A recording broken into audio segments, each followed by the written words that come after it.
Hello everyone and welcome back to another Schmeat video. Today, I know the NBA Finals are going on. I know Hornets basketball is not in the realm of anybody's thinking, but I want to talk about Lamelo because, everybody loves Lamelo. He just came off a Rookie of the Year season, and I'm going to talk about what he needs to do to be an All-Star next season because I think that's a really good player progression for someone like Lamelo, who's been compared to a Jason Kidd, been compared to a Penny Hardaway. And those two, Jason Kidd and Penny Hardaway, have both made the All-Star team in their second season. So I don't think it's out of the possibility of LaMelo to make an All-Star team next season. I just don't think.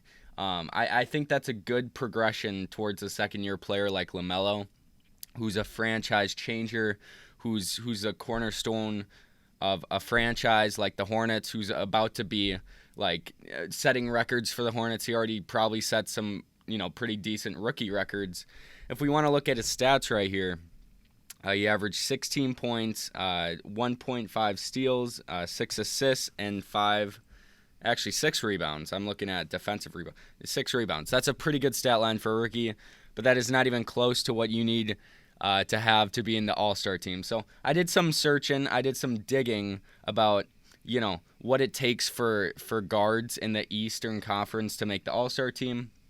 And if I wanted to look at last year's All-Stars and kind of the possibility for LaMelo to take, the place of one of these players, I looked at the Eastern Conference wild card players because you have 2 guards in the reserves, you have 3 front court players, and then 2 wild cards that makes up the bench. I'm not going to project LaMelo to be a starter because he'd have to beat out either Bradley Beal or Kyrie Irving, who are just putting up insane stat lines.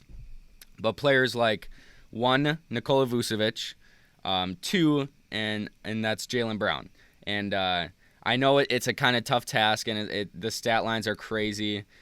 But I looked at Nikola Vucevic because his team was literally in last place of the Eastern Conference the time he got into the All-Star game this season. And his stat line was crazy. If I look at his stat line, 25 points per game, you got 1 steal a game, 3 assists, and 12 total rebounds, which is a crazy stat line.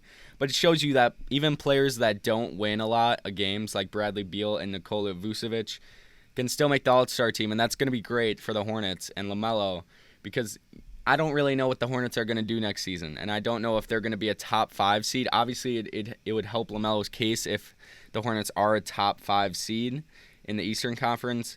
But even if we're not, it shows that LaMelo could still make the All-Star team if he's putting up good stats. And I'll tell you guys what stats I think he would need to average to make the All-Star team next season at the end of this video.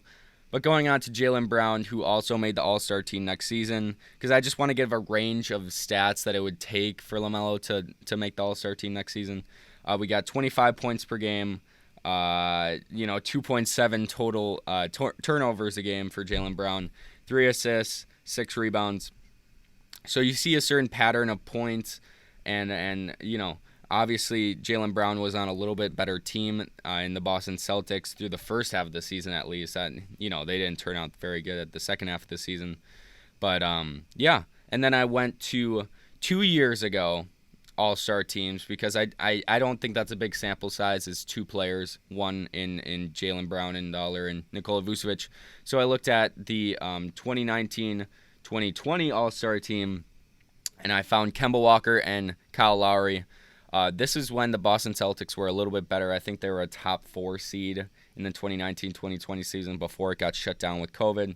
And Kemba Walker didn't have amazing stats, and this was what really gave me hope in LaMelo making the All-Star team because I don't think LaMelo is a 25-point per game average player next season. Maybe his 3rd or 4th season, but I think he's too pass first of a guard to be averaging 25.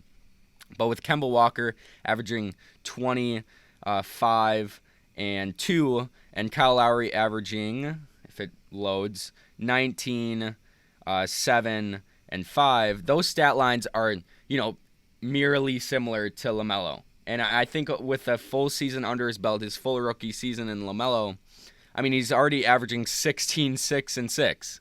It's very similar to Kemba and Kyle Lowry. He just has to average 4 more points to make the All-Star team? No, he doesn't because the NBA is ever-changing. and the All-Star teams are getting harder and harder. Do I project Lamelo to make the All-Star team next season? I don't know. He might have a bounce back year. He might have a great season. But it shows you that to be like his draft day comparisons, like Jason Kidd, who averaged 16, 10, and 4 his second season, and Penny Hardaway, who averaged 27 and 4 his second season, he's going to have to do a lot to make that All-Star team. And I'm not saying that All-Star teams are worth anything really, but I think it's a cool accomplishment to have. And I kind of miss having an All-Star in Charlotte. Obviously, we were kind of close with Gordon Hayward. This season, we've had Kemba, we had Al Jefferson, we had Larry Johnson. But other than, the main pinnacle of our franchise guys, we don't have, anybody else. I guess Terry Rozier could make a case next season, but I think the hype is around LaMelo. I think it's easier for LaMelo because he's obviously going to get the fan vote if he has a good first half of the season. He's going to get that fan vote. He's probably going to get the media vote, although I think some media members might not like his hype around him.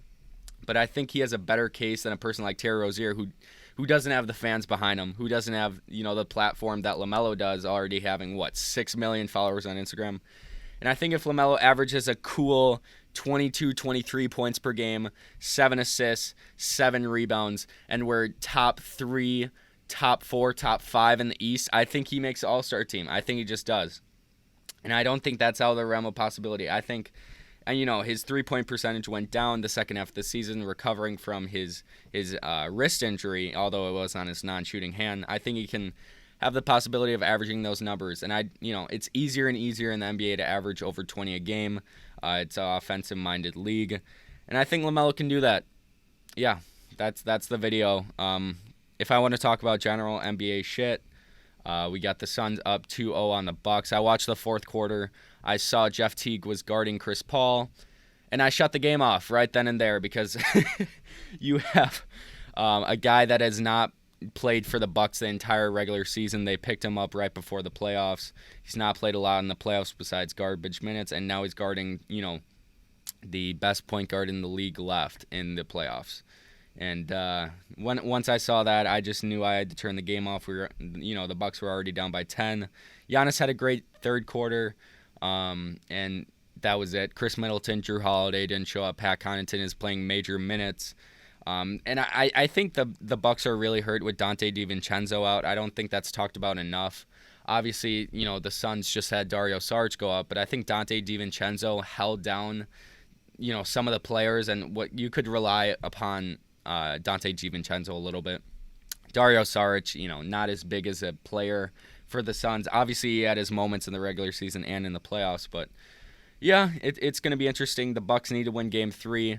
You know how the saying goes, the first team to win on the road, usually, that's when the series starts. So, I don't know. The Bucks need to win Game 3. They need to win Game 4 to tie up the series, and then we'll see. We'll see, I guess. But it all depends on Game 3, and I guess that's it for the video. I don't know what else to talk about. Let me know down below other ideas about the Hornets. Free agency is going to start soon, which is good. Gives me some content, and then we got the draft. And then, that's going to be it for me, guys. Thanks for watching.